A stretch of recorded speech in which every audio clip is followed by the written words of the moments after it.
Good morning class.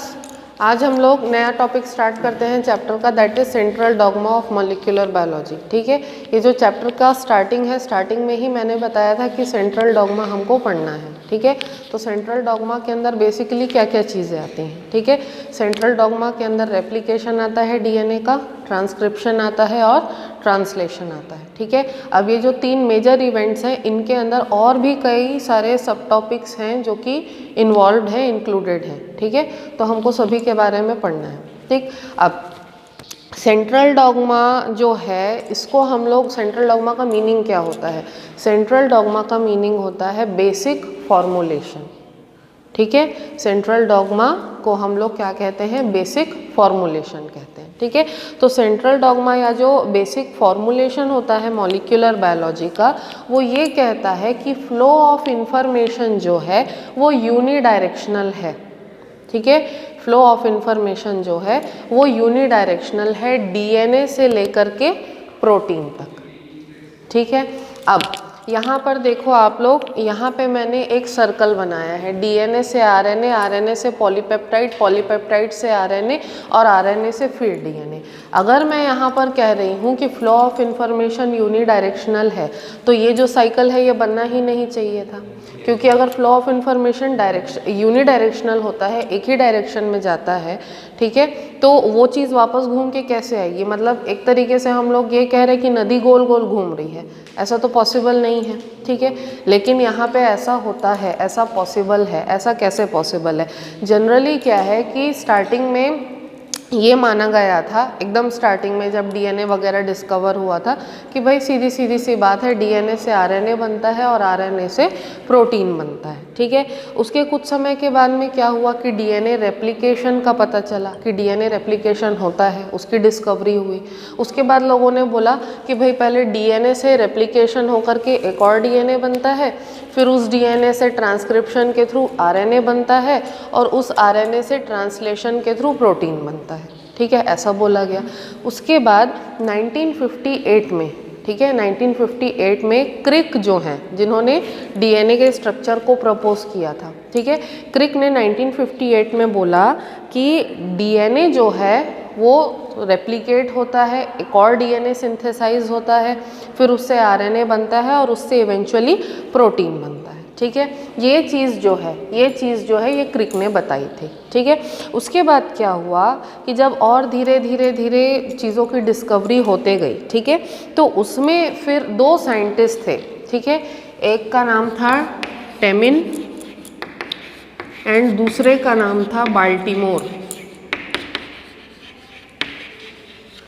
ठीक है, दो साइंटिस्ट थे। ठीक है, एक का नाम था टेमिन, दूसरे का नाम था बाल्टीमोर। टेमिन और बाल्टीमोर ने 1970 में जो है रेट्रोवायरसेस की डिस्कवरी की।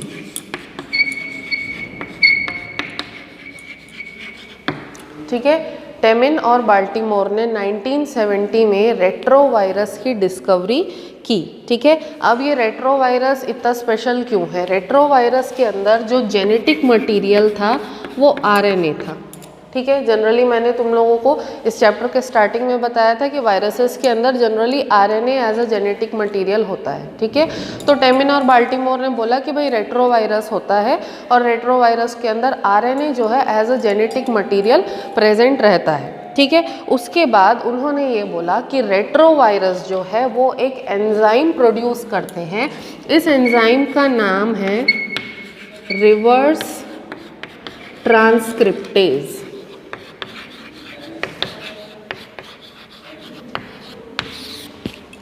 ठीक है, उन्होंने बोला कि रेट्रोवायरसेस एक एंजाइम प्रोड्यूस करते हैं, इस एंजाइम का नाम है रिवर्स ट्रांसक्रिप्टेज। और ये जो रिवर्स ट्रांसक्रिप्टेज एंजाइम है, ये सेंट्रल डॉग्मा को उल्टा चलाता है। रिवर्स ट्रांसक्रिप्टेज जो एंजाइम है वो सेंट्रल डॉग्मा को उल्टा चलाता है, यानी कि रिवर्स ट्रांसक्रिप्टेज के अंदर कैपेसिटी होती है कि वो आरएनए से डीएनए भी बना सकता है। ठीक है, उन्होंने बोला कि रिवर्स ट्रांसक्रिप्टेज अगर किसी वायरस के अंदर प्रेजेंट हो तो रिवर्स ट्रांसक्रिप्टेज के प्रेजेंस में आरएनए से दोबारा से वापस उल्टा फ्लो जो है सेंट्रल डॉग्मा का होगा और आरएनए से डीएनए जो है बन सकता है। ठीक है, तो इस प्रोसेस का नाम उन्होंने क्या दिया, आरएनए से डीएनए बनने के प्रोसेस का नाम उन्होंने दिया रिवर्स ट्रांसक्रिप्शन।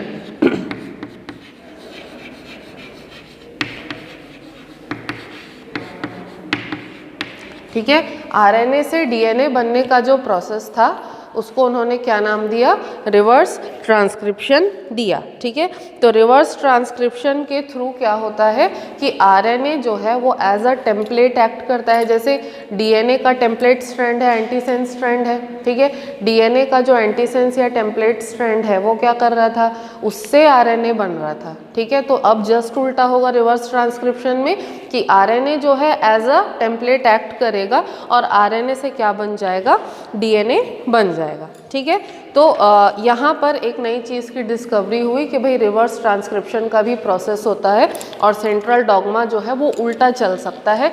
इसीलिए यहाँ पे हम लोगों ने सर्कुलर यहाँ पर साइकिल बनाया है सेंट्रल डॉग्मा का। डीएनए से आरएनए बनेगा, आरएनए से पॉलीपेप्टाइड यानी कि प्रोटीन बनेगा। ये जो प्रोटीन है ये आरएनए के फॉर्म में भी बन सकता है। ठीक है, प्रोटीन से आरएनए बन सकता है। ठीक है, और ये आरएनए जो है वो रिवर्स ट्रांसक्रिप्शन के प्रोसेस के हेल्प से वापस से डीएनए भी बना सकता है। इसीलिए सेंट्रल डॉग्मा को हम लोगों ने इस तरीके से सर्कुलर पैटर्न में यहाँ पर शो किया है। ठीक है, अब रिवर्स ट्रांसक्रिप्शन का जो प्रोसेस था, ठीक है, उसको क्योंकि टेमिन ने, ठीक है, टेमिन ने क्योंकि रिवर्स ट्रांसक्रिप्शन के प्रोसेस को उन्होंने क्या कहना चाहिए, डिस्कवर किया था, तो रिवर्स ट्रांसक्रिप्शन को ऑल्टरनेटिवली टेमिनिज्म भी बोलते हैं। ठीक है, रिवर्स ट्रांसक्रिप्शन के प्रोसेस को हम लोग ऑल्टरनेटिवली टेमिनिज्म भी कहते हैं। ठीक है, तो रिवर्स ट्रांसक्रिप्शन और teminism both are one and the same thing. ठीक है, उसमें अपने को कंफ्यूज नहीं होना है। ठीक है, क्लियर है इतनी सी बात। यार दूसरा डस्टर लेके आओ, ये गीला है। कौन ला रहा है, लेके आओ दूसरा डस्टर।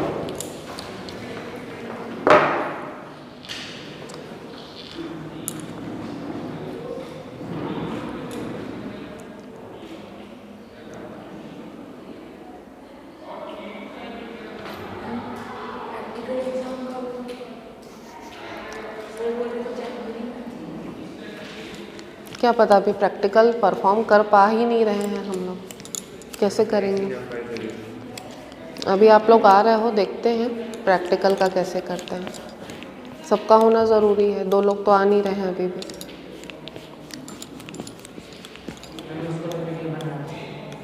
बनेगा, उसका भी बनेगा।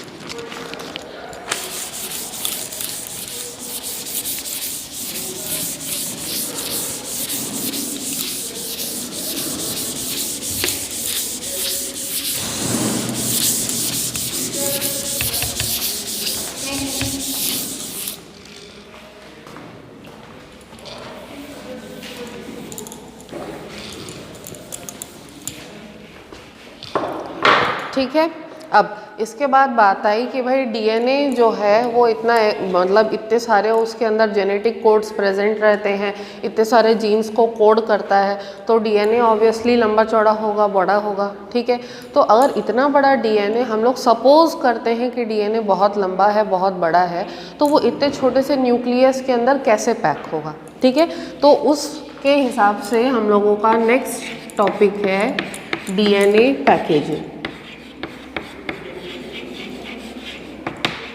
ठीक है, डीएनए की पैकेजिंग कैसे होती है आखिर। ठीक है, अगर हम लोग इस हिसाब से देखें कि 2 न्यूक्लियोटाइड बेसेस जो हैं, ठीक है, 2 जो न्यूक्लियोटाइड बेसेस हैं, ठीक है, उनके बीच में कितना डिस्टेंस होता है, क्या बताया था मैंने,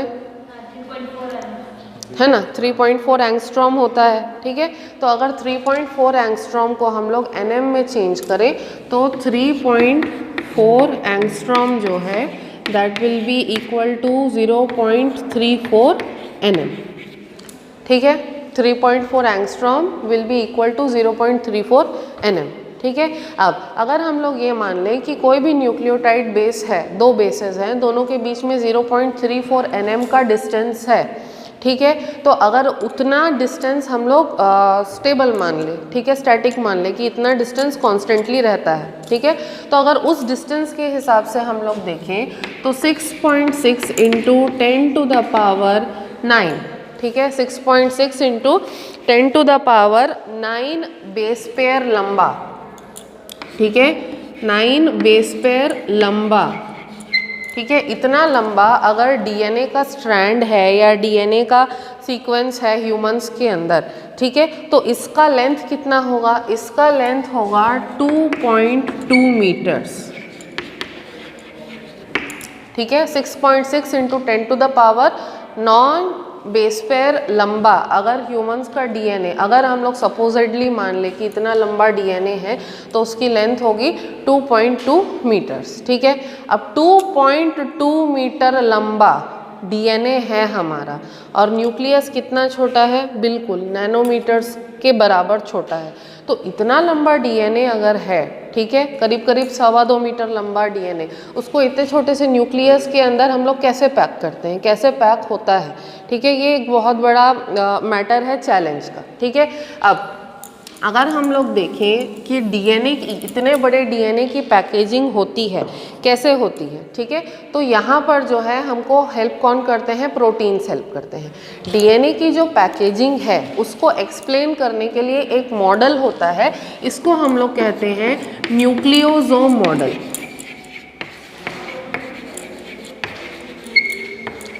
ठीक है, इस मॉडल को हम लोग कहते हैं न्यूक्लियोसोम मॉडल, ठीक है। अब ये जो न्यूक्लियोसोम मॉडल है ये मेरे ख्याल से आप लोगों के टेक्स्ट बुक में भी दिया हुआ होगा, ठीक है। अब ये जो न्यूक्लियोसोम मॉडल कहता है, ये क्या कहता है कि सर्टेन प्रोटीन्स होते हैं, ठीक है, ये जो प्रोटीन्स होते हैं इनको हम लोग कहते हैं हिस्टोन प्रोटीन्स,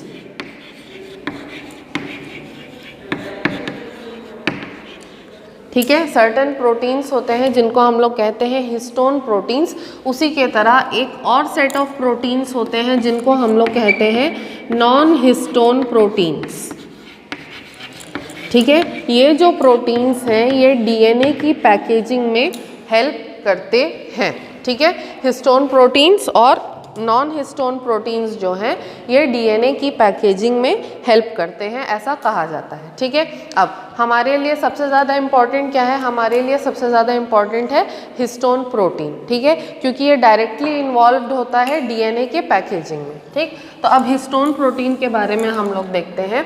हिस्टोन प्रोटीन जो होता है बेसिकली 5 टाइप का होता है, ठीक है।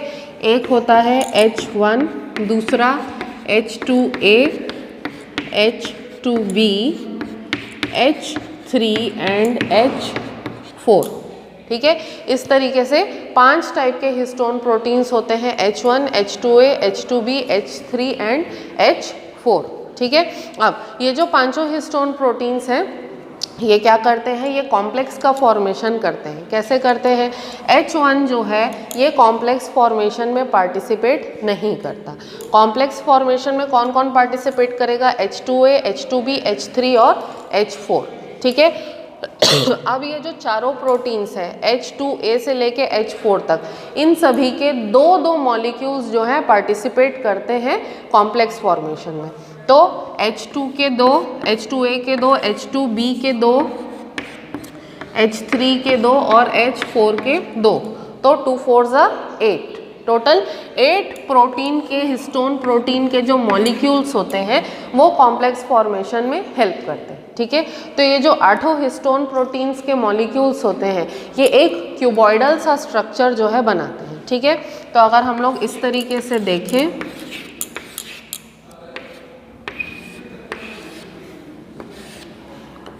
ठीक है, इस तरीके से एक क्यूबॉइडल स्ट्रक्चर बनाते हैं, मतलब 4 हिस्टोन प्रोटीन्स ऊपर के लेवल पे और 4 हिस्टोन प्रोटीन्स नीचे के लेवल पे, ठीक है। इस तरीके से ऐसा एक क्यूबॉइडल स्ट्रक्चर जो है 3D स्ट्रक्चर ये लोग बनाते हैं, ठीक है। अभी यहाँ पे ऐसा 3D स्ट्रक्चर हम लोग शो नहीं कर सकते, लेकिन ये आप लोग सोच लो कि इस तरीके का एक क्यूबॉइडल स्ट्रक्चर जो है वो बनता है।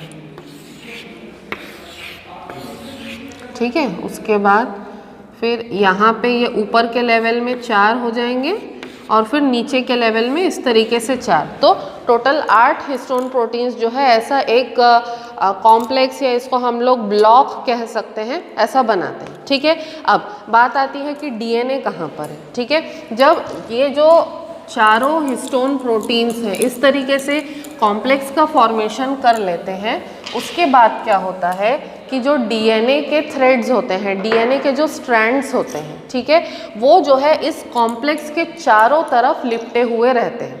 ठीक है, अब डीएनए कितना लंबा डीएनए इसके चारों तरफ लिपटा रहेगा, अगर उस हिसाब से हम लोग देखें तो टोटल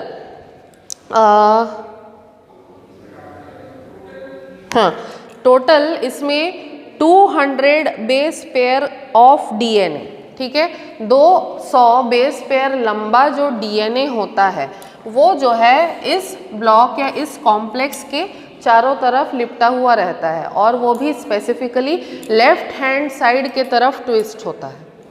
ठीक है, लेफ्ट हैंड साइड के तरफ ट्विस्ट होता है। तो अगर डीएनए यहाँ से आ रहा है तो ऐसा ऐसा, मतलब ये कहाँ पे टर्न हुआ, हमारे लेफ्ट हैंड साइड के तरफ, ये लेफ्ट है, लेफ्ट हैंड साइड के तरफ इस तरफ से ऐसा टर्न होगा। ठीक है, तो डीएनए के जो थ्रेड्स होते हैं 200 बेस पेयर लंबा थ्रेड, ठीक है, यहाँ से लेके यहाँ तक 200 बेस पेयर लंबा थ्रेड रहेगा डीएनए का, और वो इस ब्लॉक के चारों तरफ इस तरीके से लिपटा हुआ रहेगा। ठीक है, अब ब्लॉक के चारों तरफ टर्न करने के बाद में, ठीक है, क्या होगा, थोड़ा डीएनए फ्री छूटा रहेगा। ठीक है, अब ये जो डीएनए फ्री छूटा रहेगा, ठीक है, जो कि कंबाइंड फॉर्म में या कॉम्प्लेक्स से जुड़ा हुआ नहीं रहेगा, तो ये जो फ्री डीएनए रहेगा, ये फ्री डीएनए की जो लेंथ होती है वो होती है 146 बेस पेयर। तो 200 बेस पेयर जो है ये कॉम्प्लेक्स या न्यूक्लियोसोम, ठीक है, ये जो कॉम्प्लेक्स होता है this is known as nucleosome. ठीक है, तो 200 बेस पेयर जो डीएनए है that will what wind around the nucleosome, ये न्यूक्लियोसोम कॉम्प्लेक्स है। ठीक है, तो 200 बेस पेयर जो डीएनए होगा that will be winded around the nucleosome, and 146 base pair of the DNA, 146 base pair long DNA will be in the free form. Okay, this much DNA will be in the free form. ठीक है, अब अगर थोड़ा सा और छोटा करके दिखाऊं आप लोगों को, तो this is nucleosome number 1, this will be nucleosome number 2। ठीक है, तो DNA is making a turn like this and again it will make a turn over here like this। ठीक है, तो ये न्यूक्लियोसोम नंबर 1 है, ये न्यूक्लियोसोम नंबर 2 है। तो यहाँ से डीएनए ने लेफ्ट टर्न लिया, न्यूक्लियोसोम नंबर 1 तक आया, तो ये बाउंडेड फॉर्म में 200 बेस पेयर डीएनए चला गया, बाकी ये 146 base pair DNA free form में है। ठीक है, तो ये जो फ्री फॉर्म में डीएनए रहता है ये क्या करता है, न्यूक्लियोसोम 1 को न्यूक्लियोसोम 2 से जोड़ने का, लिंक करने का काम करता है। तो ये जो फ्री फॉर्म में डीएनए होता है this DNA is known as linker. Okay, जो फ्री फॉर्म में डीएनए रहता है दो न्यूक्लियोसोम्स को आपस में एक दूसरे से लिंक करने का काम करता है, इसीलिए इसको हम लोग कहते हैं लिंकर। ठीक है, अब ये जो लिंकर डीएनए होता है ये, इसको भी स्टेबलाइजेशन की ज़रूरत होती है। अब यहाँ पे क्योंकि न्यूक्लियोसोम प्रेजेंट है कि तो ये 200 बेस पेयर का जो डीएनए है ये तो स्टेबलाइज्ड फॉर्म में रहेगा न्यूक्लियोसोम के वजह से, लेकिन ये जो 146 बेस पेयर डीएनए है इसके लिए तो कोई सपोर्ट नहीं है। ठीक है, तो इसको, ये जो लिंकर डीएनए है इसको भी सपोर्ट या स्टेबलाइजेशन की ज़रूरत होती है। ठीक है, तो इसको स्टेबलाइजेशन प्रोवाइड करने के लिए कौन आता है, H1 हिस्टोन प्रोटीन यहाँ पर आता है। ठीक है, हाँ, स्टेबिलाइज करने के लिए, लिंकर को स्टेबिलाइज करने के लिए H1 जो हिस्टोन प्रोटीन है वो लिंकर के साथ अटैच्ड रहता है और लिंकर डीएनए को स्टेबिलाइज करने का काम करता है। क्लियर, समझ में आया? ठीक है। अब ये जो न्यूक्लियोसोम होता है, ठीक है, और ये जो डीएनए है, ये आपस में एक दूसरे से बाउंडेड फॉर्म में प्रेजेंट है, तो इनके बीच में कुछ ना कुछ इंटरेक्शन होता होगा। ठीक है। अब डीएनए जो है, डीएनए जनरली क्या होता है, नेगेटिवली चार्ज्ड होता है, बिकॉज डीएनए में फॉस्फेट ग्रुप्स प्रेजेंट होते हैं। तो फॉस्फेट ग्रुप्स के प्रेजेंस के वजह से DNA is already negatively charged. ठीक है। अब अगर हिस्टोन प्रोटीन्स भी नेगेटिवली चार्ज्ड होंगे तो लाइक चार्जेस क्या हो जाएंगे, रिपेल हो जाएंगे। ठीक है। तो उस चीज़ से बचने के लिए हिस्टोन प्रोटीन्स जो होते हैं उनके जो नेगेटिवली चार्ज्ड ग्रुप्स होते हैं, ठीक है, हिस्टोन प्रोटीन के नेगेटिवली चार्ज्ड ग्रुप्स जो हैं वो अंदर के तरफ ओरिएंटेड रहते हैं। न्यूक्लियोसोम का जो कोर होता है, ठीक है, न्यूक्लियोसोम का जो कोर होता है, कोर के तरफ सारे के सारे नेगेटिवली चार्ज्ड ग्रुप्स जो हैं वो ओरिएंटेड होते हैं हिस्टोन प्रोटीन्स के, और जो हिस्टोन प्रोटीन्स पे पॉजिटिवली चार्ज्ड ग्रुप्स होते हैं वो जो है बाहर की तरफ रहते हैं। ठीक है। अब न्यूक्लियोसोम में बाहर की तरफ सारे के सारे पॉजिटिवली चार्ज ग्रुप्स होंगे हिस्टोन प्रोटीन के, और डीएनए जो है वो नेगेटिवली चार्ज है, तो पॉजिटिव चार्ज और नेगेटिव चार्ज जो है वो अट्रैक्ट करेगा। ठीक है। तो डीएनए इजीली जो है वो न्यूक्लियोसोम के ऊपर क्या हो पाएगा, लिपट पाएगा। ठीक है। उसके अलावा इस एसोसिएशन को स्टेबिलाइज करने के लिए सॉल्ट लिंकेजेस प्रेजेंट होते हैं, वैन डर वाल फोर्सेस होते हैं। ठीक है। और उसके अलावा हाइड्रोजन बॉन्डिंग भी प्रेजेंट होती है। ठीक है। तो लाइक चार्जेस होने के अलावा what else we are having the hydrogen bonding, we are having the van der Waals forces, and we are also having the salt linkages. ठीक है। तो ये सारी की सारी चीज़ें मिलकर के क्या करती हैं, पूरे स्ट्रक्चर को स्टेबिलाइज कर देती हैं। ठीक है। तो ये जो मॉडल होता है डीएनए की पैकेजिंग का, इसको हम लोग बोलते हैं न्यूक्लियोसोम मॉडल। ठीक है। अब ये तो सिर्फ एक छोटा सा स्ट्रक्चर है, ठीक है, मतलब एक छोटे से पैच या छोटे से पार्ट को हमने शो किया है। इस तरीके से बहुत जो लंबा डीएनए होता है, मतलब 2.2 मीटर लंबा डीएनए की हम लोग बात किए थे, तो 2.2 मीटर लंबा अगर डीएनए है तो इसमें इस तरीके से बहुत सारे न्यूक्लियोसोम के कॉम्प्लेक्सेस हमको देखने के लिए मिलेंगे। ठीक है। तो इसका अपीयरेंस कैसा दिखेगा, इसका अपीयरेंस हमको इस तरीके का दिखेगा।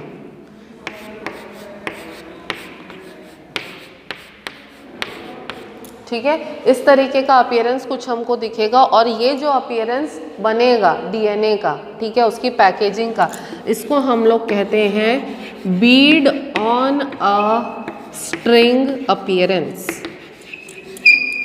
ठीक है। इस अपीयरेंस को हम लोग कहते हैं Beed on a string appearance. मतलब अगर कोई माला है, ठीक है, जैसे कि कोई बड़े मोतियों की माला है या किसी भी XYZ चीज़ की माला है, ठीक है, तो अगर धागे में बीच बीच में गैप हो और अल्टरनेटिवली उसमें फूल या उसमें मोती वगैरह कुछ भी पिरोया जाए, ठीक है, तो उसका अपीयरेंस भी इसी तरीके का आएगा। ठीक है। इसीलिए इस तरीके के अपीयरेंस को न्यूक्लियोसोम के हम लोग क्या कहते हैं, Beed on a string appearance हम लोग इसको कहते हैं। ठीक है।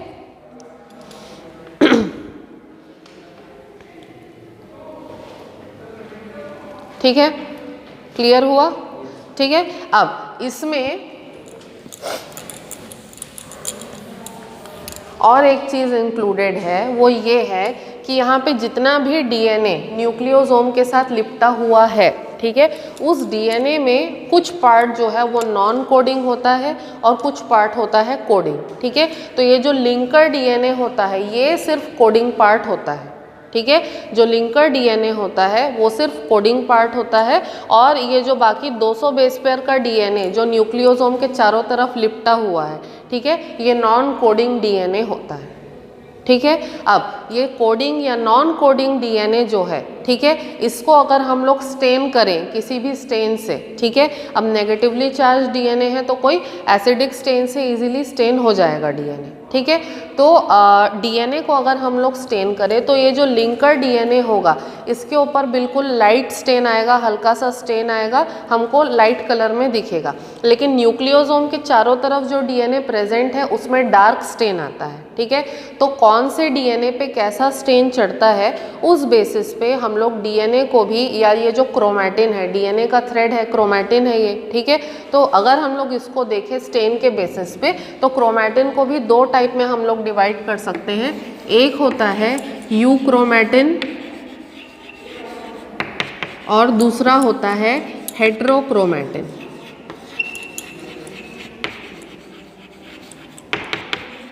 ठीक है। तो यूक्रोमैटिन कौन सा पार्ट है? लिंकर डीएनए वाला पार्ट है। यूक्रोमैटिन जो है इसमें लाइट स्टेन आता है, ठीक है। और हेट्रोक्रोमैटिन जो है ये वो पार्ट है जो न्यूक्लियोसोम के चारों तरफ लिपटा हुआ रहता है और इसमें डार्क स्टेन आता है, ठीक है। तो यूक्रोमैटिन लाइट स्टेन आता है, हेट्रोक्रोमैटिन डार्क स्टेन आता है। यूक्रोमैटिन जो है that is the coding part, ठीक है। और जो हेट्रोक्रोमैटिन होता है that is the non coding part.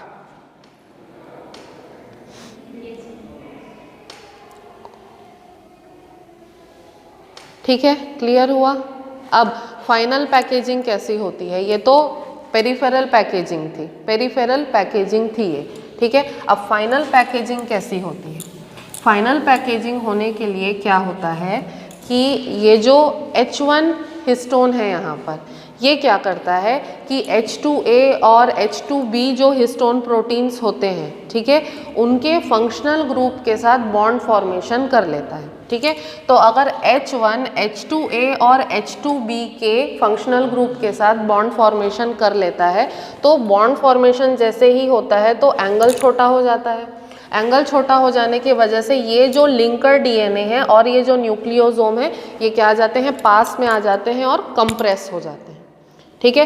पास में आ जाएंगे, कंप्रेस हो जाएंगे, तो उसके वजह से क्या होगा कि ये जो न्यूक्लियोसोम 1 है और ये जो न्यूक्लियोसोम 2 है ये दोनों आपस में एकदम चिपक जाएंगे, ठीक है। तो चिपक जाने से एक और बड़े कॉम्प्लेक्स का फॉर्मेशन होगा, ठीक है, जिसमें 8 और 8 16 हिस्टोन प्रोटीन्स होंगे, ठीक है। तो ये जो 16 हिस्टोन प्रोटीन्स का बड़ा कॉम्प्लेक्स बनता है इसको हम लोग कहते हैं सोलेनॉइड,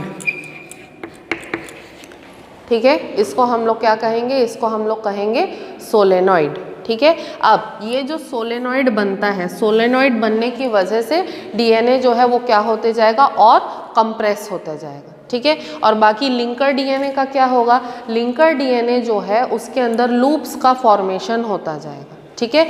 दोनों न्यूक्लियोसोम्स पास में आ जाएंगे, ठीक है। पास में आकर के एक बड़े स्ट्रक्चर का यानी कि सोलेनॉइड का फॉर्मेशन कर लेंगे। सोलेनॉइड के अंदर 16 हिस्टोन प्रोटीन्स रहेंगे, ठीक है। और लिंकर डीएनए का क्या होगा? लिंकर डीएनए जो है इस तरीके से लूप का फॉर्मेशन कर लेगा, ठीक है। लिंकर डीएनए क्या करेगा? इस तरीके से लूप का फॉर्मेशन कर लेगा, ठीक है। तो जो हम लोग फाइनल क्रोमोसोम्स देखते हैं कि डीएनए से हमको जो क्रोमोसोमल स्ट्रक्चर दिखता है वो बनता कैसे है कि जब बहुत सारे सोलेनॉइड्स जो हैं एक दूसरे के साथ धीरे धीरे कंप्रेस होते जाएं और लिंकर डीएनए में लूप का फॉर्मेशन होता जाए। तो हम लोग जब कभी भी क्रोमोसोम का स्ट्रक्चर दिखाते हैं इस तरीके से तो इसमें बेसिकली क्या है, इसके अंदर इस तरीके से छोटे छोटे सोलेनॉइड्स जो हैं वो भरे हुए रहते हैं और लिंकर डीएनए जो है इनके चारों तरफ इस तरीके से लूप का फॉर्मेशन कर लेता है, ठीक है। अब जब कभी भी ट्रांसक्रिप्शन होना है या जब कभी भी रेप्लिकेशन होना है तब क्या होता है रेप्लिकेशन या ट्रांसक्रिप्शन होने के टाइम पर कि धीरे धीरे ये जो लूप्स हैं, ठीक है, लिंकर डीएनए के ये ओपन होना स्टार्ट करते हैं। जितने भी हिस्टोन प्रोटीन्स हैं वो क्या होते हैं, वो एक दूसरे से डिसोसिएट हो जाते हैं, ठीक है। अब ये सारे के सारे हिस्टोन प्रोटीन्स जब एक दूसरे से डिसोसिएट हो जाएंगे तो जो आपका डीएनए का थ्रेड है वो इजीली ओपन अप हो जाएगा और डीएनए के थ्रेड के इजीली ओपन अप होने से आगे चल के उसमें रेप्लिकेशन, ट्रांसक्रिप्शन, ट्रांसलेशन सारे जो प्रोसेसेस हैं वो तब कहीं जा कर के पॉसिबल हो पाते हैं। क्लियर? समझ में आया पैकेजिंग? कोई डाउट तो नहीं? और आगे पढ़ना है कि आज यहीं पे कंक्लूड करें। हेट्रोक्रोमैटिन डार्कली स्टेन्ड होता है, उसमें स्टेन ज़्यादा आता है, तो वो ऑलमोस्ट ब्लैकिश टाइप के कलर का होता है। और यूक्रोमैटिन जो होता है उसमें हल्का स्टेन आता है, तो वो आपको लाइट ब्लू टाइप के कलर में करीब करीब दिखाई देगा। Blue DNA is stained by the help of a stain known as methylene blue। ठीक है, मिथिलीन ब्लू होता है या फिर ब्रोमोफिनॉल ब्लू होता है, BPB बोलते हैं उसको। ठीक है, BPB ब्रोमोफिनॉल ब्लू होता है, उससे भी DNA को हम लोग स्टेन कर सकते हैं। ठीक है, क्लियर। और आगे पढ़ना है इस टॉपिक के आगे या फिर आज यहीं कंक्लूड करें? पढ़ा दूँ? पक्का? चलो।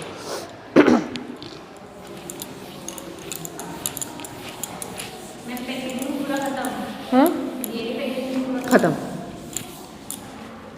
ठीक है, अब ये तो ठीक है कि DNA की पैकेजिंग हो गई। ठीक है, लेकिन साइंटिस्ट को प्रूफ कैसे मिला कि DNA ही जेनेटिक मटेरियल है? ठीक है, अब कुछ ना कुछ तो किया होगा, तब तो उनको पता चला होगा भाई कि DNA is the genetic material. ठीक है, तो यहाँ पर सीन में कौन आता है? यहाँ पर सीन में आते हैं ब्रिटिश माइक्रोबायोलॉजिस्ट थे। ठीक है, इनका नाम था ग्रिफिथ। ठीक है, ये जो ग्रिफिथ थे, इन्होंने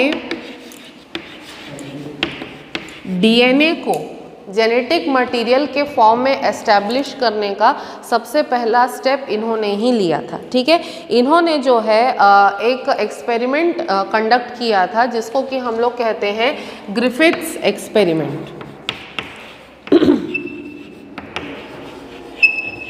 ठीक है, ये जो ग्रिफिथ्स एक्सपेरिमेंट है, इसने कम्प्लीटली तो ना सही, लेकिन हम लोग कह सकते हैं कि 90% एस्टैब्लिश कर दिया था कि DNA is the genetic material. ठीक है, अब ग्रिफिथ ने जो है ये एक्सपेरिमेंट किया, तो किया कैसे? ठीक है, जनरली ऐसा बेसिकली हुआ क्या कि 1902 में, ठीक है, 1902 में बोवेरी ने क्रोमोसोमल थ्योरी ऑफ इनहेरिटेंस जो हमने पढ़ी है, ठीक है, क्रोमोसोमल थ्योरी ऑफ इनहेरिटेंस को बोवेरी ने प्रपोज किया।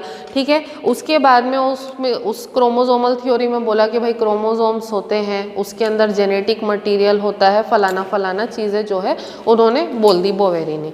ठीक है, अब बोवेरी ने तो बोल दिया, लेकिन फिर भी ये एस्टैब्लिश नहीं हो पाया था कि एक्चुअली DNA ही जेनेटिक मटेरियल है। ठीक है, तो उसको एस्टैब्लिश करने के लिए ग्रिफिथ ने जो है अपना एक्सपेरिमेंट कंडक्ट किया था। ठीक है, अब ग्रिफिथ्स एक्सपेरिमेंट जो है, इस एक्सपेरिमेंट को ऑल्टरनेटिवली हम लोग ट्रांसफॉर्मेशन भी कहते हैं, ट्रांसफॉर्मेशन एक्सपेरिमेंट या फिर सिंपली ट्रांसफॉर्मेशन भी हम लोग कहते हैं। ठीक है, अब ये जो ट्रांसफॉर्मेशन का एक्सपेरिमेंट है, ठीक है, ये बेसिकली एक्सीडेंटली हुआ था। ठीक है, फ्रेडरिक ग्रिफिथ नाम था इनका। तो फ्रेडरिक ग्रिफिथ जो थे, ये बैक्टीरियोलॉजिस्ट थे और बैक्टीरिया पे काम करना इनका प्रिंसिपल वर्क था। ठीक है, तो फ्रेडरिक ग्रिफिथ जो है उस समय स्ट्रेप्टोकोकस न्यूमोनिये पे काम कर रहे थे।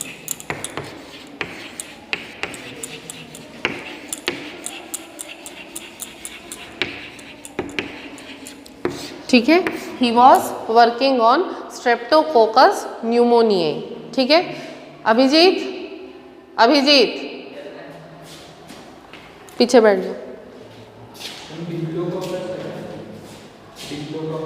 स्ट्रेप्टोकोकस, ठीक है, स्ट्रेप्टोकोकस न्यूमोनिये पे वो काम कर रहे थे। ठीक है, अब जो तुम डिप्लोकोकस बोल रहे हो ना, उसमें कोकाई जो होता है, सर्कुलर राउंड शेप के जो बैक्टीरिया होते हैं, सिर्फ 2 बैक्टीरिया होते हैं। ठीक है, लेकिन न्यूमोनिया कॉज करने वाला जो बैक्टीरिया होता है वो स्ट्रेप्टोकोकस होता है, मतलब 8 कोकस बैक्टीरिया जो है एक साथ लाइन का फॉर्मेशन करते हैं। ठीक है, that is Streptococcus.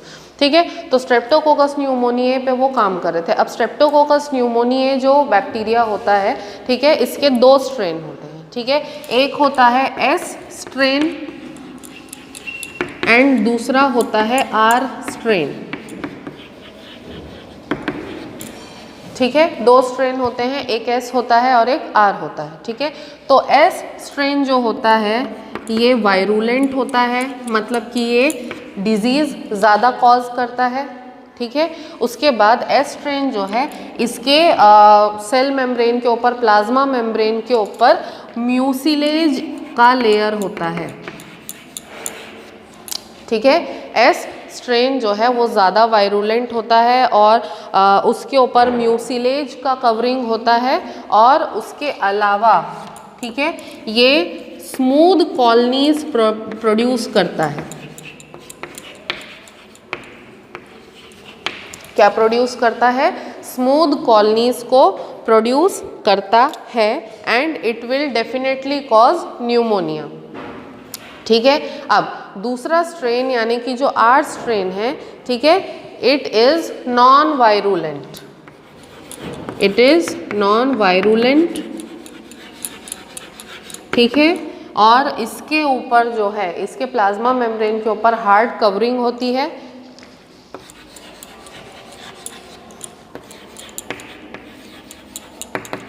and it will produce irregular colonies,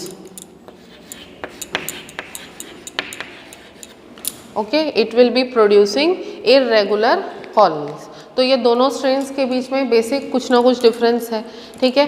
अब जब ग्रिफिथ ये काम कर रहे थे, ठीक है, स्ट्रेप्टोकोकस के ऊपर काम कर रहे थे, ठीक है, तो उन्होंने एक्सीडेंटली क्या किया कि उन्होंने बोला कि मैं माउस के साथ वर्क करूंगा, ठीक है, चूहों के साथ मैं वर्क करूंगा, देखता हूं कि आर और एस स्ट्रेन्स जो है वो किस तरीके के रिजल्ट्स प्रोड्यूस करते हैं, ठीक है। अब उन्होंने सबसे पहले क्या किया, उन्होंने no talking over there Abhijeet and Rishi, ठीक है। अब उन्होंने क्या किया, 4 स्टेप में काम किया, ठीक है। पहले स्टेप में क्या किया, उन्होंने एस स्ट्रेन जो है बैक्टीरिया का उसको माउस में डाल दिया, ठीक है। एस स्ट्रेन को जब उन्होंने माउस के अंदर डाल दिया तो ऐसा माउस जो है उसकी डिजीज़ हुई, ठीक है। डिजीज़ होने के बाद अल्टीमेटली उसकी डेथ भी हो गई, ठीक है। उसके बाद उन्होंने क्या किया कि आर स्ट्रेन जो है उसको माउस के अंदर क्या कर दिया, इनॉक्यूलेट कर दिया, इंजेक्ट कर दिया, ठीक है। अब माउस के अंदर जब आर स्ट्रेन को डाला उन्होंने तो उसको डिजीज नहीं हुआ,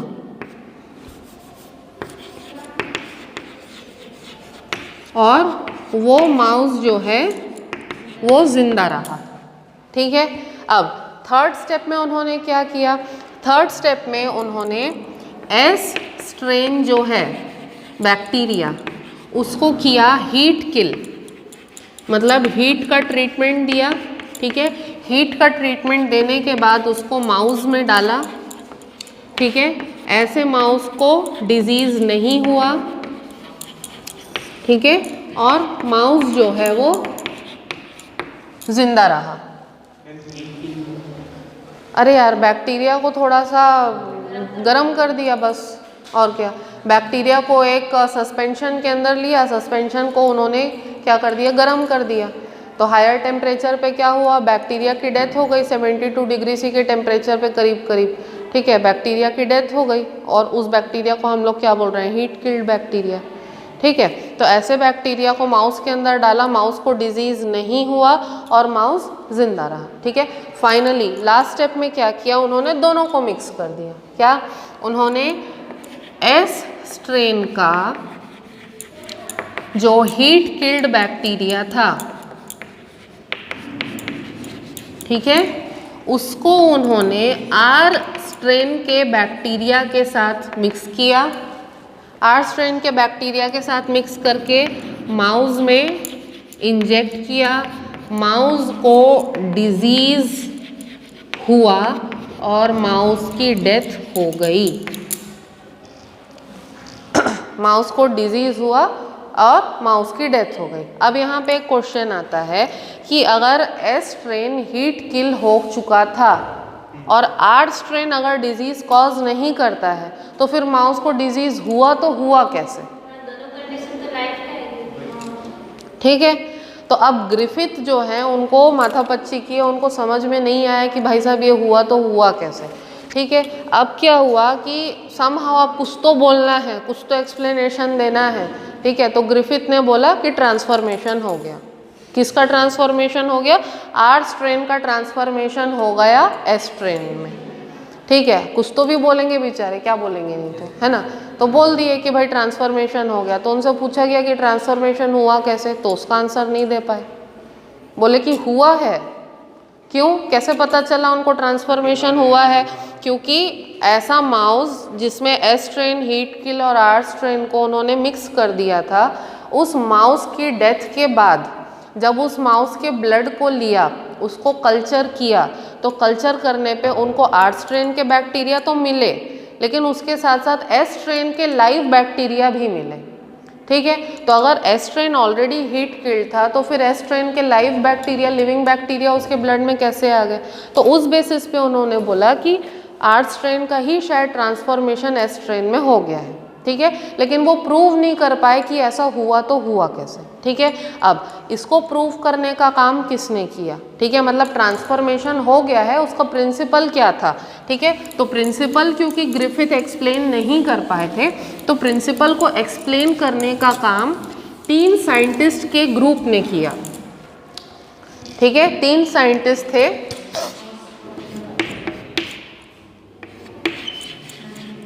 मैक्लियोड,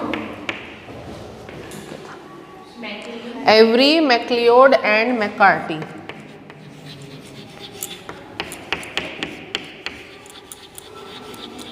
ठीक है। 3 साइंटिस्ट थे, एवरी, मैक्लियोड और मैककार्टी, ठीक है। ये जो तीनों साइंटिस्ट थे, इन्होंने ग्रिफिथ का जो एक्सपेरिमेंट था उसको उन्होंने रिपीट किया, लेकिन उन्होंने इस एक्सपेरिमेंट को किस में किया? जो टेस्ट ट्यूब्स थे उसके अंदर उन्होंने ये एक्सपेरिमेंट को किया, ठीक है। तो मैक्लियोड, एवरी और मैककार्टी ने क्या किया कि उन्होंने इस तरीके के यू शेप के टेस्ट ट्यूब्स जो हैं उसको यूज़ किया, ठीक है। 4 सेटअप लगाए, चारों सेटअप में उन्होंने इस तरीके से यू शेप का जो टेस्ट ट्यूब है उसको लिया,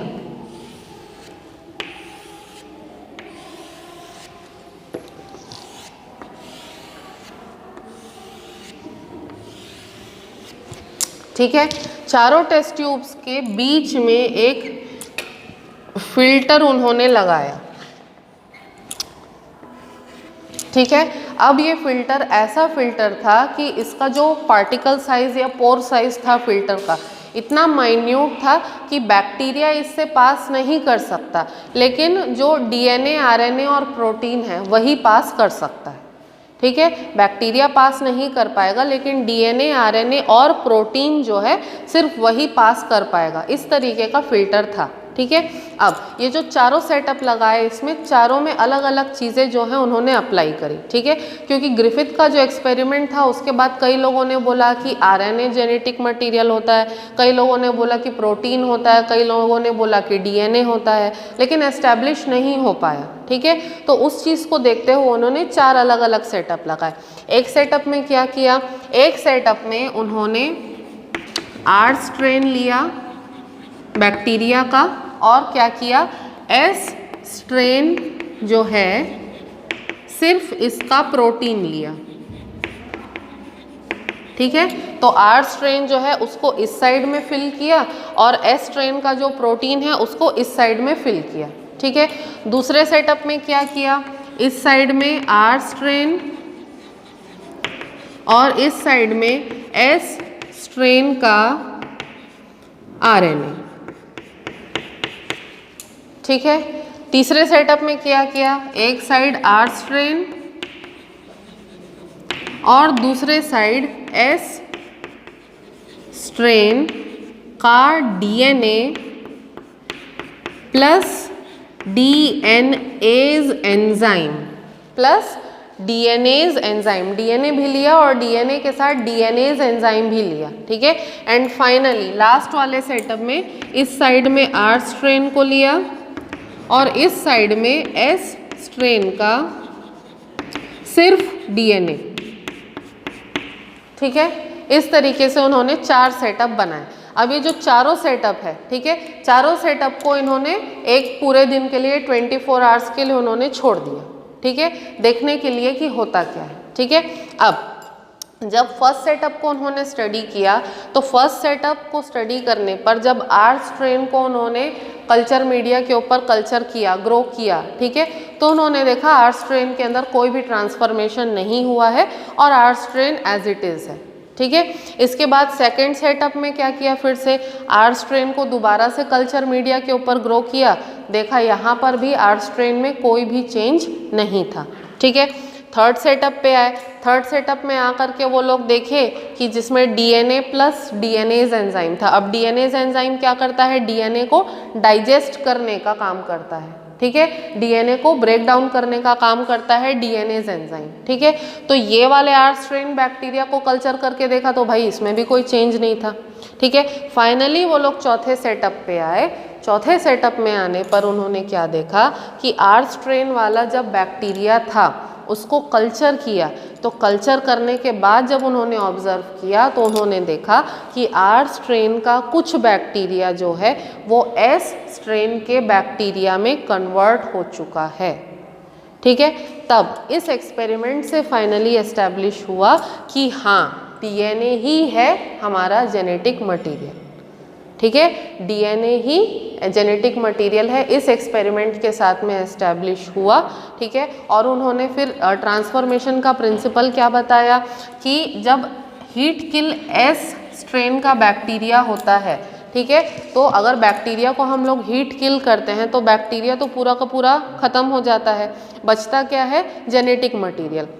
अब अगर हम लोग 72 डिग्री सी के टेम्परेचर के ट्रीटमेंट में बैक्टीरिया को किल करते हैं, ठीक है, तो उस टेम्परेचर पे जाके डीएनए के अंदर डीनेचुरेशन हो जाती है, लेकिन डीएनए की क्या प्रॉपर्टी है, वो वापस बाद में रीनेचुरेशन कर लेता है रूम टेम्परेचर पे आके।